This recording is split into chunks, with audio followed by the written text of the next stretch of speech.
This is Andy Purewal for Boxing Social in association with Betfred, and I'm delighted to be joined by former world cruiserweight champion Johnny Nelson over Zoom. Johnny, how are you doing? I'm fine, thank you. You look like that lockdown's got you, that beard's gotten bigger, man. That hat's on to cover the hair. I know that old trick. Go for the ball. That'll always work. Unfortunately, lockdown hasn't been kind to me. I think I'm very eager for those barbers to open back up sooner rather than later. But enough of me. How are you doing? How you found lockdown? All good, all good. I'm managing to get a little bit of a workout on the back and as much as I possibly can. So it's all right. I don't mind at all. But I'm looking forward now. We're hearing great news in regards to fights that have been made. So spirits are lifted. We're hearing possible shows coming up soon. So it's nice to look forward to some action again.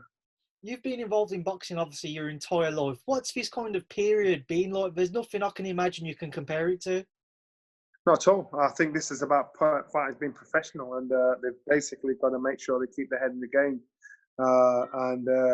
It's easy to go off the boil now. They can't. But if you're a fighter, at heart, you're going to make sure you'll shadow box wherever you can. You'll do as much exercise as what you can. You'll watch as much boxing as you can. It's a good time to learn for fighters. So it's unprecedented, but it's a leveler.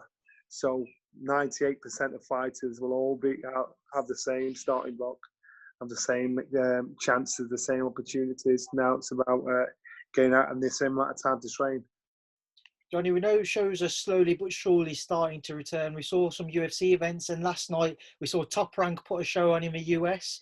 First and foremost, did you catch that show? If so, what was your thoughts on it? Obviously, I didn't catch it. I recorded it. I'm actually watching it all tonight, so I'll be on that. So don't spoil it for me, man. I won't spoil it for you, but what are your thoughts on behind closed doors shows? When obviously we've seen it in the UFC, what do you think of it? Well, you know what? A lot of top amateurs, they fight in empty halls. And then they do the springboard to the professional game. So it's about just getting on with it. It's a case of how they're going to present these shows. How is it going to be viewed by the public? So it's probably a good thing, because now the public won't be swayed by the cheers of a crowd, of a home crowd. Now the public will say what they see and not be swayed by the majority of fans that are there. Now, Johnny, moving on to what is around the corner. I say what's around the corner, what could be down the line. We've had it kind of announced a few hours ago.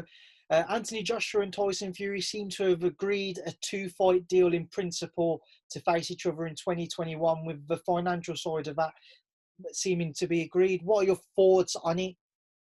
Great stuff. Now you've heard it from the horse's mouth. It's usually the business that stops the show. So, but now the business is being done first, like more normal businesses should be done. Sign a contract, and unfortunately, boxing is one of those sports where you sign a contract and start negotiating after. Where this is done the right way, a deal's been cut, everybody's agreed. Now it's about the show. Can the show go on? Where will the show go on? So the business side of it's been done. I'm quite sure Anthony Joshua and Tyson Fury want to fight each other, and this is proof of that. Knowing that you've got to get past things such as the Wilder and Pulev fights, location, dates, and many other things, what kind of comfort can people take from today's news, if any? The comfort is, as long as both fighters, Fury and Joshua, get through the next fight, they've got to fight. They've got the deal. The deal's done. The thing is, the opponents of Fury and Joshua will hope to put a span in the works and get in on the mix.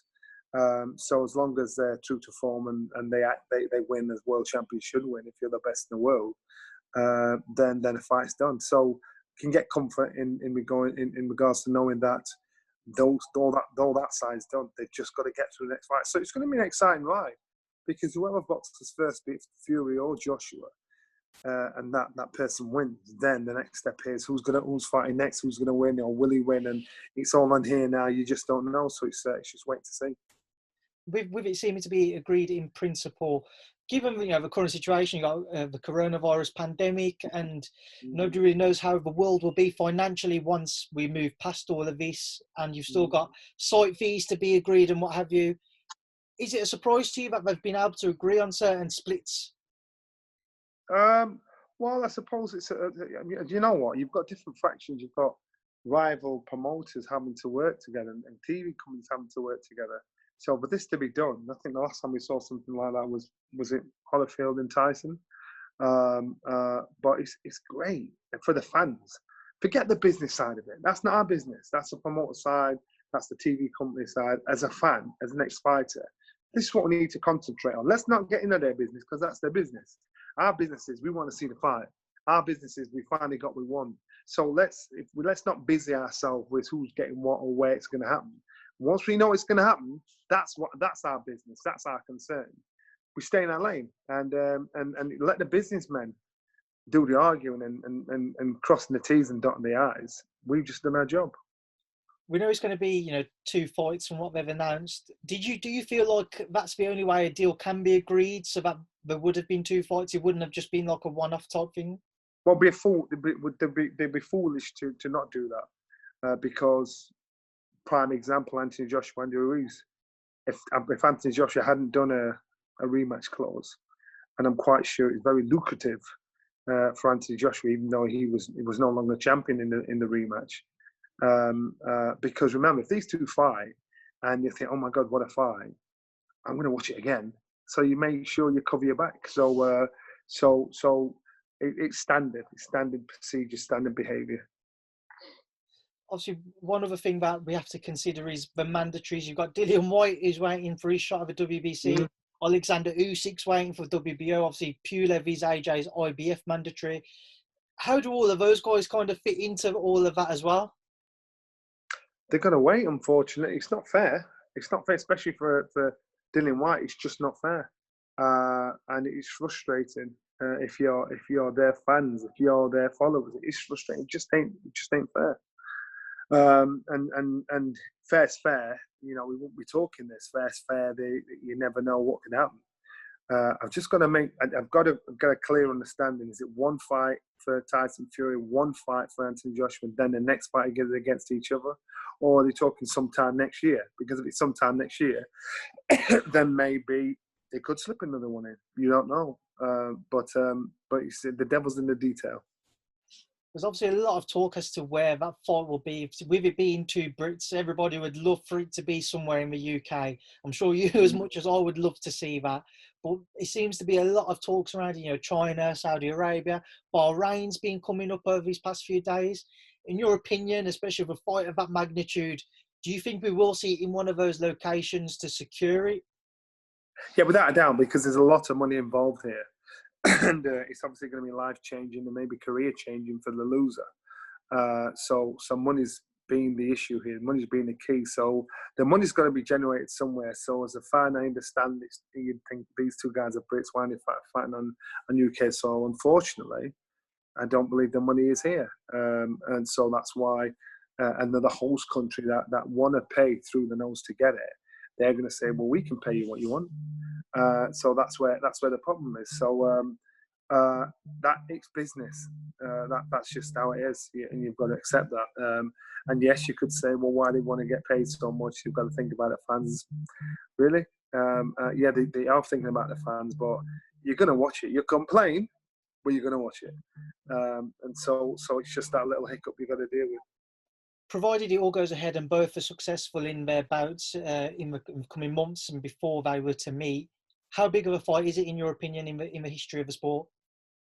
Massive fight. It's you've got 2 fighters at the top of their game. Not one fighter that's reached the top of the game. He's fighting an old foe. You've got 2 fighters at the top of their game. 2 young, hungry fighters that are active, that are there, that have got themselves in a position where they're at the top of their world. So this is unprecedented again. Whilst we was just talking about locations and what have you, it's come out in the past few days that Wilder Fury 3 could take place in Australia on Christmas Day. What are your thoughts if we was to see that? Just inform me that I'm just actually seeing that now. He's just had I've just been agreed. Happy as a little kid, and he's about singing away, saying the fight's on. Christmas Day, you don't know, and that again. Why there? Why would it be there? If the money's there, they'll go there. If they can sell it there. But I think I think today's news blitz the Fury Wilder fight. So does it devalue it? I don't know. Is Wilder going to stick his heels in and say, "Well, you ain't fighting anybody till you fight me. I'll drag my feet." And Wilder's in a great position financially if the fight has to take place. Before Andy Ruiz Jr. Shocked the world and beat Anthony Joshua in New York, there was a lot of talk back then about AJ facing one of Wilder or Fury. Now you've actually got something to kind of look forward to that's come out today. In either AJ's or Fury's case, how do you think they're going to cope with regards to not overlooking the task at hand before they reach the possible undisputed fight? You know what? How would you look at that? I think you've just got to take one step at a time. You've just got to take one move at a time. You've just got to think, let's get one hurdle out instead of looking too far down the line.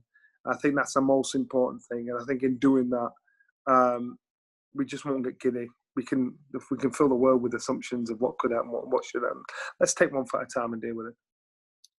And just back to AJ, obviously another reason why he's been in the news over the past few days is over the weekend he gave a speech at a Black Lives Matters protest in Watford, and he's caused a strong reaction over social media. What's been your thoughts on his speech?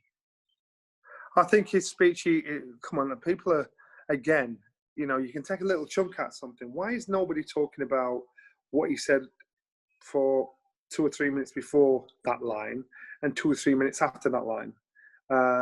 Yes, wording. Remember, he's reading a letter that's been sent through, and he's one of many readers.